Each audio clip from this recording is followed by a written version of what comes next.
Hello everyone welcome back to my channel तीतानी आपण मानक एक नुआ वीडियो स्वागत करुच्ची। आज आम देखा पणस गछ आपण मैंने जो पणस गछ हाइब्रिड लगे देखी तो मोर केते सारा पणस एथिरे बर्तमान पणस तो नहीं सब टिकी टिकी पणस जो होती से तो अदिन पणस के से पणस गुड़ा रही देखो डाल सब पणस हो सारी से डाल को बर्तमान ये भाव में कटिंग करदे आउ कटिंग करदेले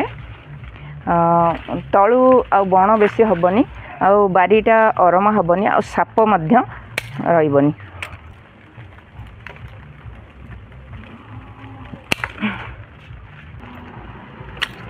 आमे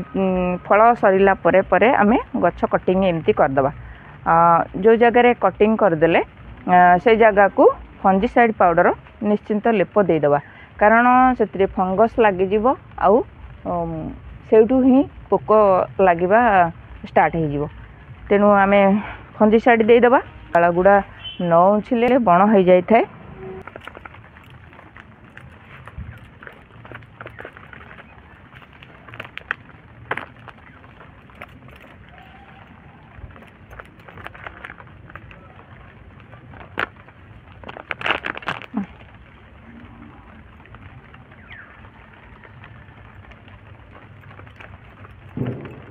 जो जगार सब कटिंग कले से जगार ये भाव में फंजीसाइड सब देदेवे जिते कटिंग कर मूल को भल भाव में खुशे देवे आउ सॉइल मीडिया देदेवे गोबर खत निहाती कम रे 1 केजी गोबर खत आउ 1 केजी वर्मी कंपोस्ट आउ किछि फंजीसाइड पाउडर नीम खली मिसेकरी आपण मैंने चारिपटे मला करके एमती भाव में देदेवे जहाँफल कि गछटा आगामी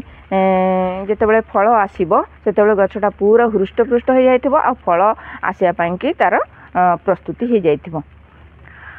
देखिले तो आपण मानकर जदि हाइब्रिड पणस गछ अच्छी ताले ये भाव में तार केयर नियंतु आउ फल सरला परे एमती भाव में कटिंग कर दियंतु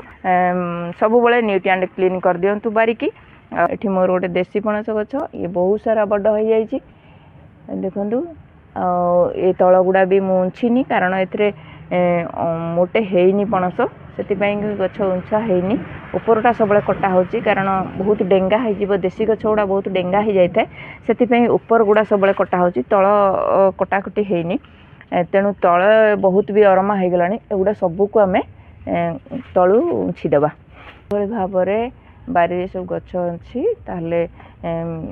फल सरला परे नीट एंड क्लीन कर दियंतु आ सुंदर गछ हेल्दी रहिबो फूल फल प्रचुर आसीबो। जदि मो वीडियोटा भल लाउथाय त लाइक कमेंट शेयर करिवे आ मो चैनल जदि आपण माने नुआ देखुचंदी ताल गोटे सब्सक्राइब करिवे। आज पय एतिकी पुणी आसीबी आ एको नुआ वीडियो नुआ टॉपिक सहित सेते पर्यंत गछ लगाथानु भल थांतु। जय जगन्नाथ।